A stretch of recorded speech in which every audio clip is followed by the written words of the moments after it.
I was just outside for a breath of fresh air, and what a night. I know most of you are probably in your beds by now, but if you're still up and around, take a moment. Step outside for a spell and breathe in deep. The weather is absolutely still. The sky is crystal clear. It's like the forest is quietly breathing along with you. As you listeners know, I'm a night owl, and it's on nights like this I wish I wasn't cooped up in the studio. Makes an old man like me wish I could just roam wild. But here I am, and who'd keep you company all night long if I weren't? It looks like I'm not the only one staying up late. Caller, you're on the air. Hey, Pat, it's Maurice Horton. Hello, Maurice. What are you up to? Well, I was just taking Toby on his walkies. Oh, isn't it beautiful out there? Sure, but Pat, the reason I called is that Toby heard something rustling in the undergrowth and took off after it, and I couldn't find it. Probably a rabbit. Sure. Toby loves rabbits. Well, sure. Anyway, I figured that, if anyone runs into Toby, they could grab him. My number's on his collar. And Toby's a friendly dog? Toby loves people. Usually he comes back, but we were pretty far from home, and it sounds like he went pretty wild there. Great dog, but he's just too dumb for his own good. Well, Maurice, it's out there now. Hope Toby comes home soon. Yeah, thanks, Pat. You have a good night now.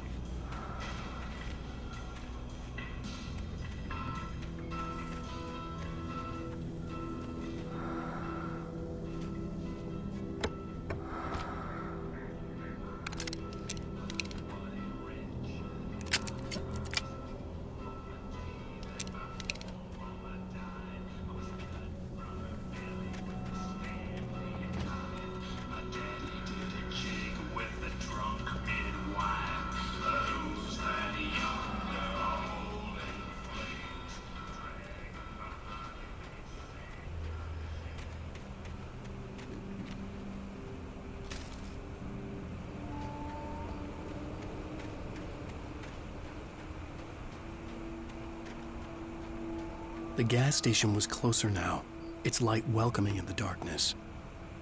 Paul makes the best dogs in the state. Belly Burster is the best with no coat.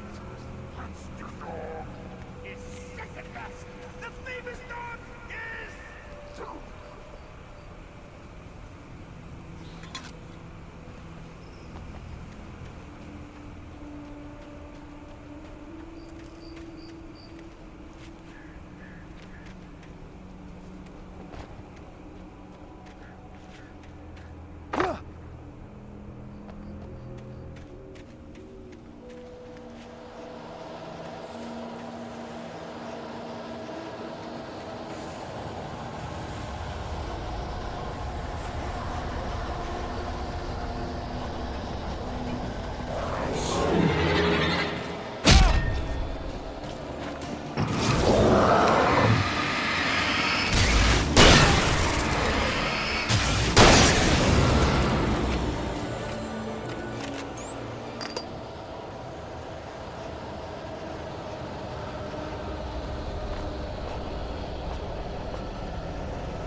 bestows immortality on those who advance it to elevate all of mankind.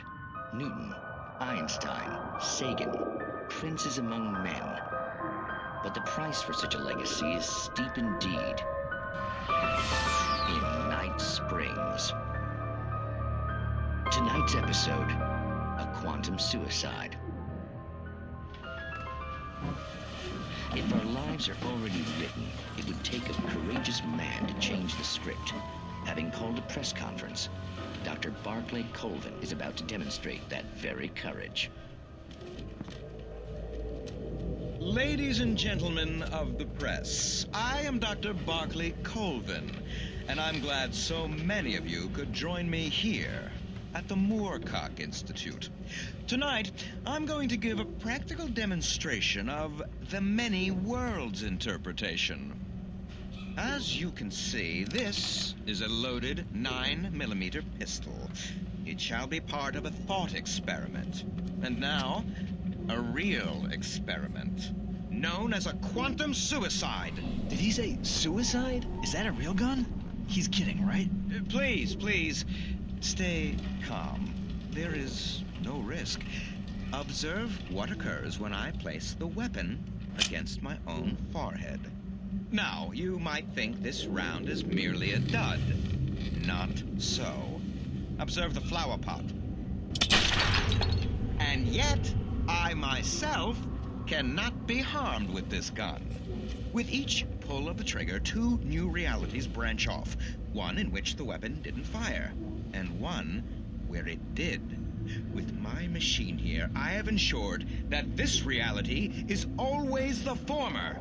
I have bestowed upon myself quantum immortality. Under no circumstances can this gun kill me.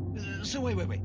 What you're saying is that every time you pull the trigger, in another reality, you die? Yes, of course, but that's completely trivial. There's an infinite number of things that could happen at any moment, and they always do happen somewhere. The point is, this one thing did not happen here. You're insane, Colvin. Insane? Insane? Hey, was this thing supposed to be plugged in? I stumbled on it. You fools! Gaze upon quantum immortality.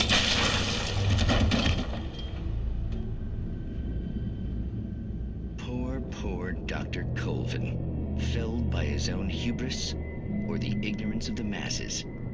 Perhaps he should have left the crate unopened, the decaying atom unobserved.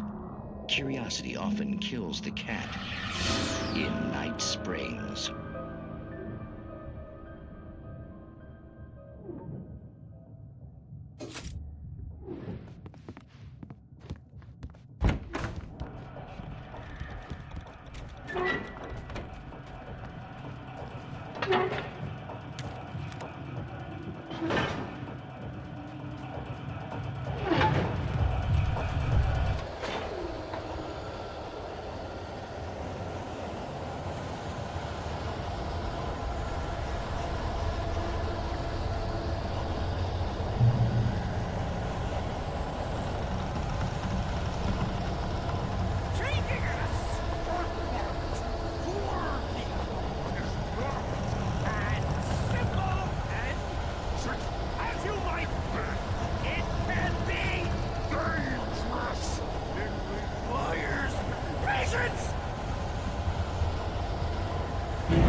Stucky's body vanished, leaving behind only a lifetime of nightmares to come, assuming I'd reach the lights at the gas station alive.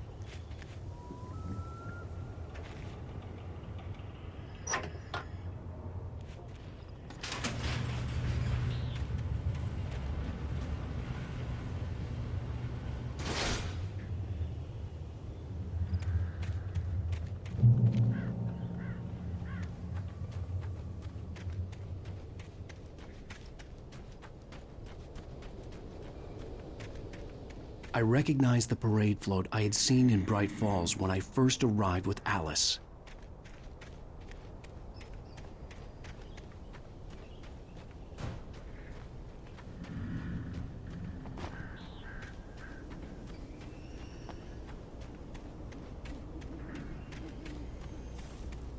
After the insanity I had just experienced in the darkness, the lights of the gas station felt comforting, at least for a moment.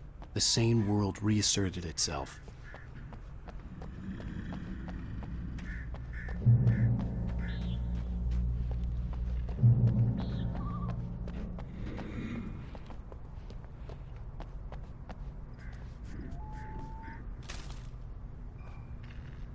The Deer Fest had been 2 weeks away when we arrived. If the day count on the banner was right, I was missing a whole week between the night we got here and now. I had to get inside the gas station to find a phone to call for help. The garage was a mess. It looked like someone had trashed the place, or that there'd been some kind of fight. I'll write. I'll keep writing. Outside there's only darkness. Outside the cabin, outside the story, there's only darkness. I can feel her presence in the dark. Just now, I could smell her perfume in the room. I'll reach her, I'll fix it up. I'll bring her back. The story will come true. If I stop, she's lost. I don't believe this. It'd been me on the TV, talking crazy. Was I losing my mind?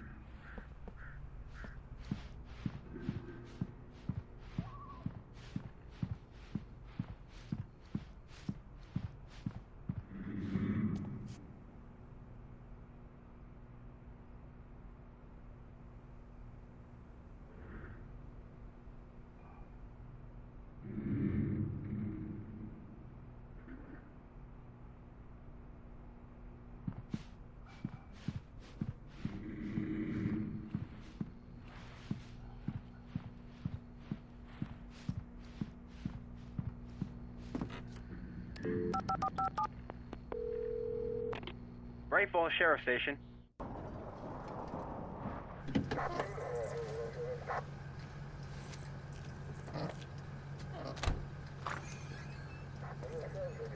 Oh, thank God, Sheriff. Sheriff Sarah Breaker.